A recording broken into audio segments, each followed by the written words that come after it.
tal estáis? Bienvenidos a Econoforma. Hoy vamos a hablar de un concepto clave para entender por qué unos países tienen salarios altos, buenos servicios públicos y una economía estable, mientras que otros, aunque trabajen muchas horas y cada vez sean más personas, no terminan de despegar. Vamos a hablar de productividad. Es una palabra muy utilizada en economía, pero pocas veces explicada de forma clara. Y sin embargo, es una de las variables más importantes para entender cómo funciona un país a largo plazo.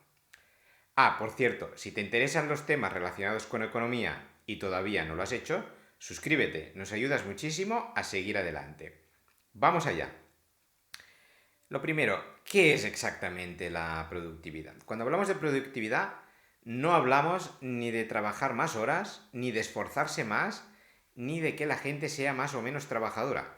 Hablamos de cuánto valor económico se genera por cada hora de trabajo.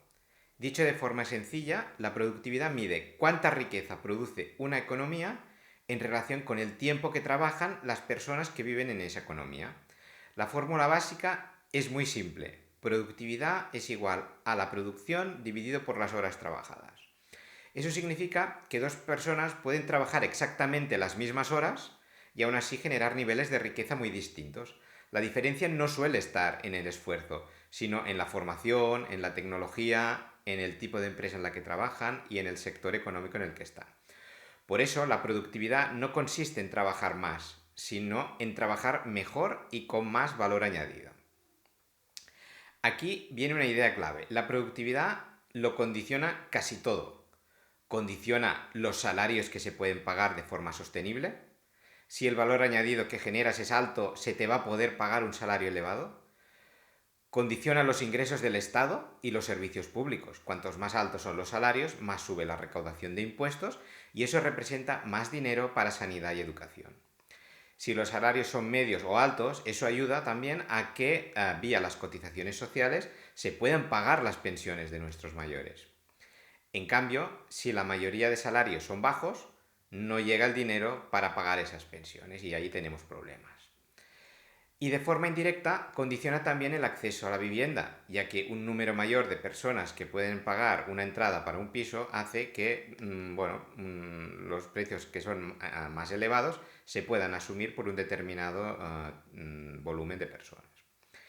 Hay una regla económica que conviene recordar siempre a largo plazo. Los salarios solo pueden crecer si crece la productividad. No hay atajos. Si un país no produce más valor por hora trabajada, no puede pagar salarios más altos por muchos inventos que hagamos, ¿vale? Si haces eso y haces esos inventos de forma generalizada, vas a generar desequilibrios. Y eso es muy malo para la economía. Por lo tanto, como veis, la productividad es una medida clave. Es una medida clave. Pero, ¿cómo se mide la productividad de un país? Pues a nivel macroeconómico, la productividad se suele medir como el PIB real dividido entre el total de horas trabajadas. Se utiliza el PIB real, es decir, el PIB descontando ya la inflación, para que lo podamos comparar de forma correcta entre diferentes años y entre países. Eso permite comparar países grandes con países pequeños, porque no importa cuántas personas tenga un país, sino cuánto valor genera cada hora de trabajo. Por eso, economías relativamente pequeñas pueden ser muy productivas, mientras que otras mucho más grandes se quedan atrás si su modelo económico genera poco valor añadido. Siendo esta una variable tan importante, veamos qué factores hacen que la productividad cambie, qué factores inciden, ¿no?, en la productividad, ya que ese valor no cambia por capricho, depende de varios factores estructurales. El primero es el capital humano, la educación, la formación y la especialización, muy importante. El segundo, también muy importante, es la inversión en tecnología y capital productivo, la digitalización, automatización, la innovación, el nivel de maquinaria, el nivel de que los procesos sean eficientes. Un tercer factor es el tipo de sectores económicos. No todos los sectores generan el mismo valor por hora trabajada. Por ejemplo, el sector de servicios turísticos o hostelería genera menos valor que, por ejemplo, el sector farmacéutico. Y eso es así por definición sectorial. Otro factor, el cuarto, es la estructura empresarial.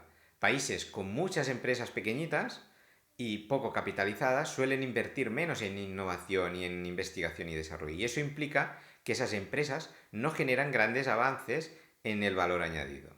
Es mejor tener empresas con un cierto tamaño. Y el quinto factor sería el marco institucional y regulatorio, la seguridad jurídica, la estabilidad normativa, la poca burocracia. Eso generan un entorno que fomenta la inversión. Y eso, pues bueno, hace que la gente se sienta más cómoda a la hora de exponer su dinero en un proyecto determinado. Cuando una economía crea empleo, principalmente en sectores de bajo valor añadido, puede reducir el paro a corto plazo, pero corre el riesgo de estancar su productividad. Esto a algunos nos puede sonar como que pasa en nuestros países. Cuando comparamos la productividad por hora trabajada entre países, vemos diferencias enormes.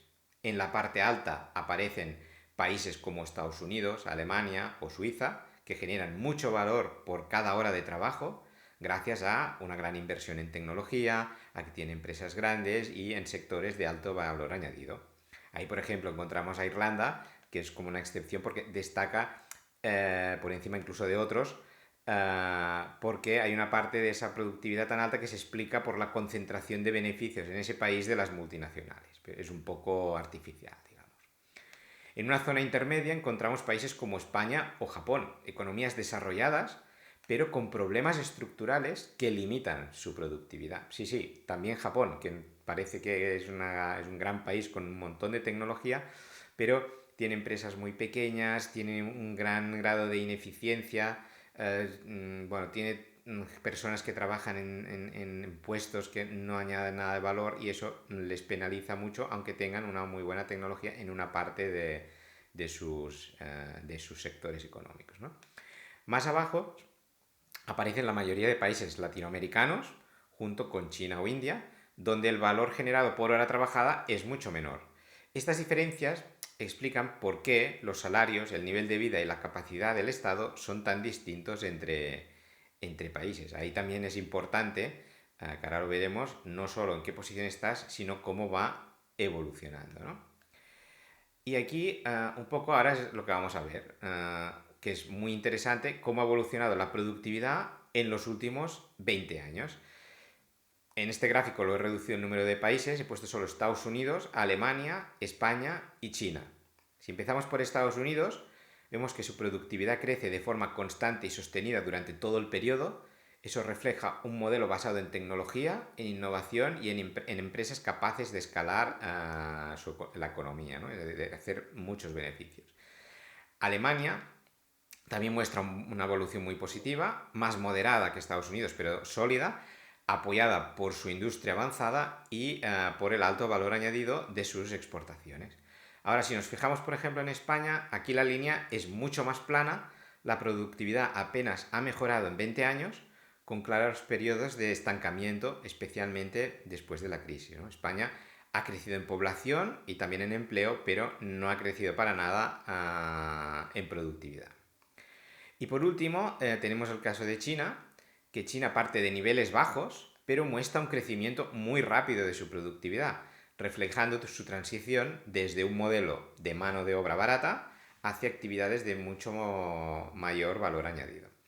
Aún así, todavía no alcanza los niveles de los países más avanzados, ¿no? Porque también es un gran país, muchos habitantes, todavía tiene una fase agrícola muy importante, ha hecho grandes inversiones en temas inmobiliarios que no han funcionado muy bien. Bueno, mover un transatlántico de este nivel tampoco es fácil. Bueno, este último gráfico resume muy bien una idea fundamental, que no todos los crecimientos económicos son iguales. Puedes crecer generando empleo o puedes crecer creando productividad. Y solo el segundo tipo de crecimiento es sostenible a largo plazo. Por eso, cuando escuches hablar de salarios bajos, de problemas de vivienda, de problemas con los servicios públicos que están muy tensionados, conviene mirar siempre esta variable, la de la productividad. Sin productividad no hay salarios altos sostenibles a largo plazo. No es un concepto técnico reservado a economistas, es una de las claves que explica cómo vivimos hoy y sobre todo cómo viviremos mañana. Si quieres seguir entendiendo la economía real con datos y sin eslogans, ya sabes dónde encontrarme. Suscríbete y estate atento a los nuevos vídeos. Recuerda que aquí en Econoforma aprendemos a gestionar nuestro dinero. Nos vemos en el próximo vídeo.